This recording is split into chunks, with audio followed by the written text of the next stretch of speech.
যার বিশ্বাস যেমন হবে সেই ব্যক্তি বা জাতির কার্যকলাপ সেইভাবেই পরিচালিত হবে।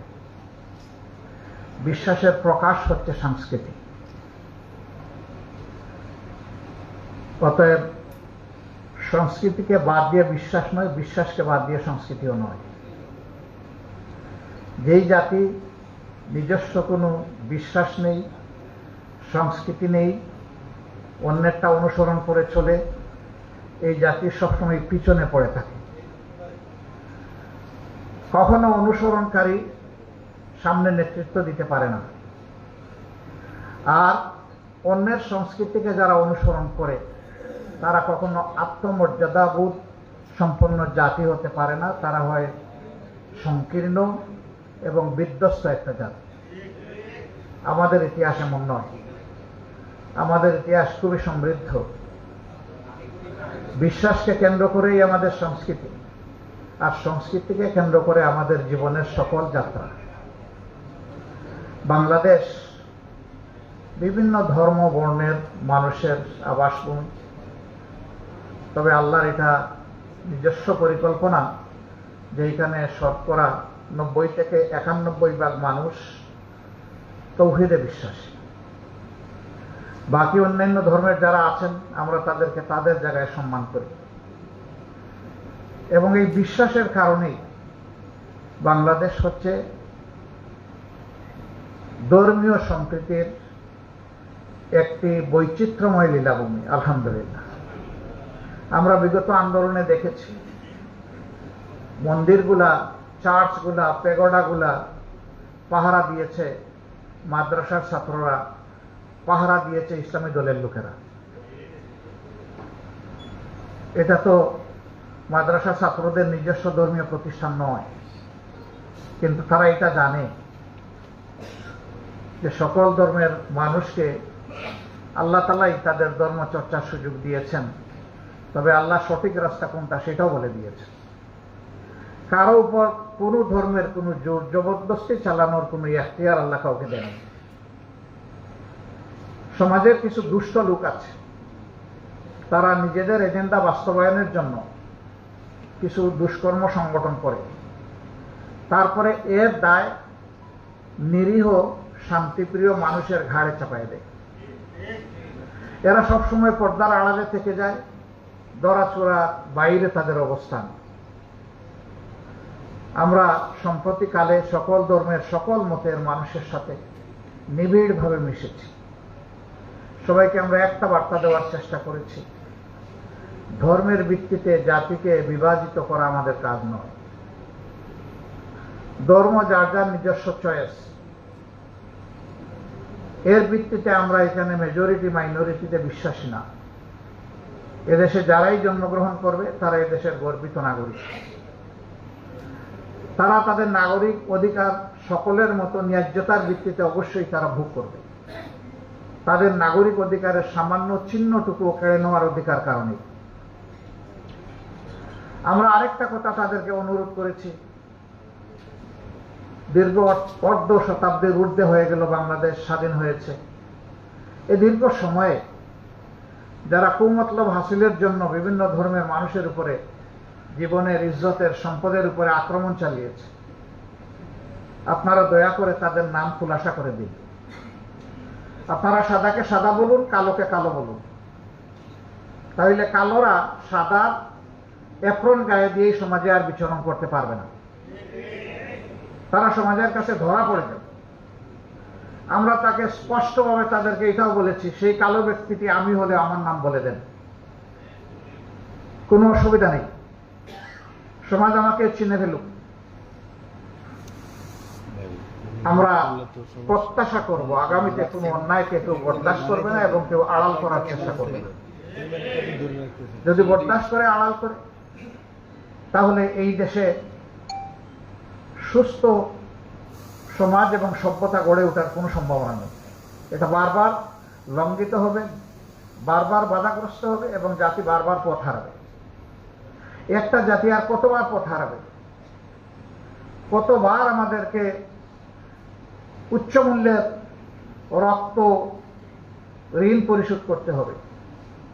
সম্প্রতি আন্দোলনে কম বেশি হাজার খানেক যোদ্ধা অন্যায় সত্যের বিরুদ্ধে, বৈষম্য এবং স্বৈরতন্ত্রের বিরুদ্ধে লড়াই করে তারা দুনিয়া থেকে বিদায় নিয়েছেন।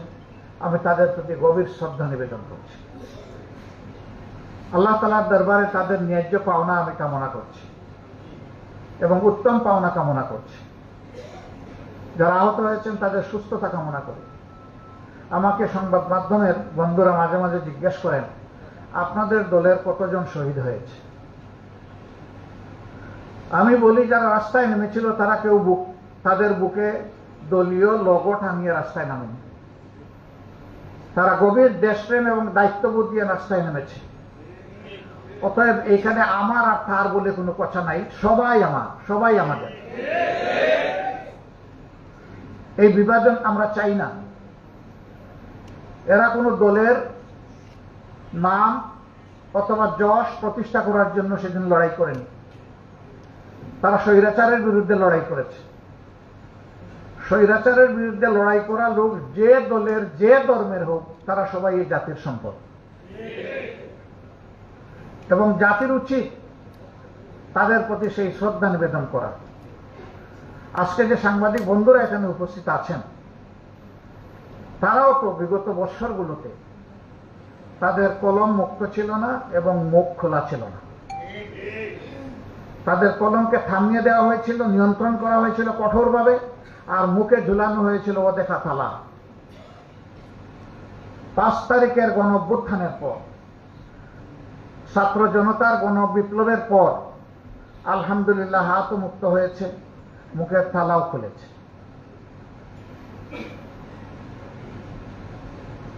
আমরা চাই সমাজের এই গুরুত্বপূর্ণ স্তম্ভ, এটা তাদের বিবেক অনুযায়ী তারা দায়িত্ব পালন করুক, সত্যকে সত্য হিসাবে তুলে ধরুক এবং নিঃসংকোচে তুলে ধরুক, সেটা যার পক্ষে হোক আর যার বিপক্ষে হোক।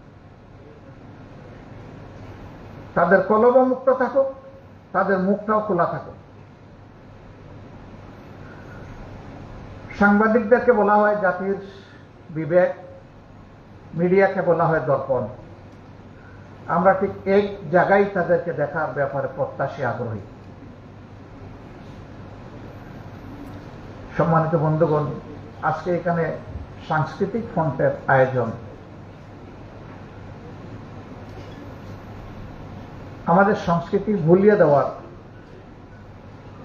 অনেক অপচেষ্টা করা হয়েছে, কিন্তু একটা কথা মনে রাখতে হবে, যে দেশের মানুষের ঘুম ভাঙে আজান শুনে, সেই দেশের মানুষের অন্তর থেকে বিশ্বাস এবং বোধ ছিনিয়ে নেওয়া অত সহজ নয়। এই জায়গাটার মূল অনেক গভীরে। এটি ব্যঙ্গের ছাতা নয় যে আস্তে করে তুলে ফেলা যাবে। এটি 1000 বছরের বটবৃক্ষ। তার মূল অনেক গভীরে, টান দিলেই উপড়ে ফেলা যাবে না। এই 15.5 বছর বহু কসরত করা হয়েছে, বিভিন্ন সংস্কৃতি আমদানি করা হয়েছে, চাপিয়ে দেওয়ার চেষ্টা করা হয়েছে।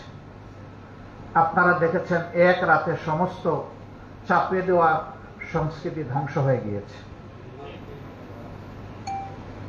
মানুষের দেহের উপর জোর চলে, চাবক চলে, মনের উপর জোর এবং চাবক অচল। মন মানুষের সবসময় তাজা থাকে, আর সংস্কৃতির সাথে মানুষের সম্পর্ক হচ্ছে মনের সম্পর্ক। আমি সংস্কৃতি অঙ্গনের এই সমস্ত যোদ্ধা ভাইদের প্রতি সম্মান জানাই এবং আহ্বান জানাই, কোন স্বৈর শাসকের লাল চক্ষু যেন তাদের কলমকে থামায় দিতে না পারে, তাদের কণ্ঠকে যেন স্তব্ধ করতে না পারে। চিন্তার জগতে কোনো আপোষ নেই, সত্য কথা বলার জগতে কোনো আপোষ নেই, জাতিকে জাগিয়ে তোলার ব্যাপারে কোনো আপোষ নেই, সত্য প্রকাশে কাউকে পরোয়া করার কোনো প্রশ্ন নেই। এই জায়গা থেকে যদি বলিয়ান হয়ে আমরা সামনের দিকে আগাতে পারি, ইনশাআল্লাহ জাতি পথ হারাবে না। কিন্তু জাতির এই পাহারাদাররা, মনস্তাত্ত্বিক পাহারাদার যারা, তারা যদি তাদের দায়িত্ব সঠিকভাবে পালন না করেন তাহলে এই জাতি বেশি দূর আগাতে পারবে না। আসুন আমরা মানব জাতির মুক্তির মঞ্জিলের জন্য যে বিপ্লবের সূচনা করেছেন মহানবী মুহাম্মদুর রাসূলুল্লাহ সাল্লাল্লাহু আলাইহি সাল্লাম, তার দেওয়া আমানতকে বুকে ধারণ করে আমরা সামনের দিকে এগিয়ে যাই। ইসলাম শুধু মুসলমানের জন্য নয়, আল্লাহ তাআলার অ্যাপ্রোচ হচ্ছে শাহরু রমাদান আল্লাযী উনজিলা ফীহিল কুরআন হুদাল লিন-নাস। পবিত্র রমজান মাসের কথা আল্লাহ উল্লেখ করে বলছেন, কোরআন এই মাসে নাজিল করেছি গোটা মানবতাকে পথ দেখানোর জন্য। এই মানবতার মধ্যে সবাই আছে। এই জন্য এই ভারতবর্ষ মুসলমানরা শ বৎসর তারা শাসন করেছেন, কিন্তু সেখানে কোনো অশান্তি ছিল না। মুসলমানরা সংখ্যা লঘিষ্ঠ ছিলেন, তারপরেও তাদের শাসন শতাব্দীর পর শতাব্দী ভারতবর্ষের আপামর জনগণ মেনে নিয়ে তারা আনন্দিত ছিল। কিছু গাদ্দার, কিছু বিশ্বাসঘাতক ভারতবর্ষের এই শান্তিকে তছনছ করে দিয়েছে, যার কুফল 190 বছর এই জাতিকে ভোগ করতে হয়েছে। তারপরেও স্বাধীনতা পেয়েও আমরা স্বাধীনতা পেলাম না। এরপরে আবার আমরা স্বাধীন হলাম, তার স্বাদ ভোগ করতে পারলাম না। বঞ্চিত এই জাতিকে এখন জাগতেই হবে। অধিকার কেউ গড়ে এনে দিবে না, লড়াই করে আদায় করতে হবে। এবং আমরা চাই প্রত্যেকটি নাগরিক তার ন্যায্য অধিকার পাক। এইখানে কোনো রাজনৈতিক জমিদারি আমরা বরদাস্ত করব না। রাজনীতিবিদরা হবেন জাতির শ্রেষ্ঠ সেবক, এর বাইরে তাদের কোনো পরিচয় নেই। রাজনীতিবিদরা কখনো দেশের মালিকানা দাবি করতে পারবেন না। যারা এই মালিকানা দাবি করেছেন, যুগে যুগে তারা চরমভাবে অপদস্থ হয়েছেন। যারা এই দেশের মানুষকে নিজেদের প্রজা মনে করেছেন, আল্লাহ তাদের সম্মান উঠিয়ে নিয়েছেন। আর যারা মানবতাকে সম্মান করেছে, শ্রদ্ধা করেছে, আল্লাহ তাআলা তাদের সম্মান বৃদ্ধি করে দিয়েছেন, তাদের শক্তিকে সংহত করেছে। আল্লাহর সাহায্য তাদের পিছনে এসেছে। আমরা আল্লাহর সেই সাহায্যের প্রত্যাশী। এমন একটা জাতি আল্লাহ তাআলা আগামী দিনে আমাদেরকে গড়ার তৌফিক দিন, যেখানে মানুষে মানুষে কোনো ভেদাভেদ থাকবে না। প্রত্যেকটি মানুষ তার দেশের পরিচয় দিয়ে দেশে এবং প্রবাসে, বিশ্বে সকল জায়গায় গর্ববোধ করবে। এমন একটি জাতি গড়ার জন্য, এই জাতি গড়ার যারা কারিগর, আল্লাহ তাআলা তাদেরকে হুঁশ জ্ঞান দিন, দায়িত্ববোধ তাদের মধ্যে জাগ্রত করে দিন, এবং তারা যেন সত্যকে ধারণ করে সামনের দিকে এগিয়ে যেতে পারে। আল্লাহ তাদেরকে সাহায্য করুন। আমরা মজলুম সংগঠন, বারবারই বলি, সবাই স্বীকার করে আমরা মজলুম সংগঠন, কিন্তু আমরা মজলুম হওয়ার জন্য আমরা মানসিকভাবে বিধ্বস্ত নই। আমরা বিধ্বস্ত হলে এই তরি উল্টা স্রোতে বয়ে নেওয়া আমাদের পক্ষে সম্ভব হতো না। এটা আমাদের কাজ নয়, এটা স্বয়ং আল্লাহ রাব্বুল আলামিন আমাদেরকে দিয়ে করিয়েছেন। এই জন্য আমাদের তামাম তাওয়াক্কুল আল্লাহ তাআলার উপর। আমরা প্রত্যাশা করি দেশের মানুষের ভালোবাসা। আল্লাহ তাআলা আমাদেরকে সাহায্য করুন। হাসবুনাল্লাহু নি'মাল ওয়াকিল, নি'মাল মাওলা ওয়া নি'মান নাসির। আসসালামু আলাইকুম ওয়া রাহমাতুল্লাহি ওয়া বারাকাতুহু।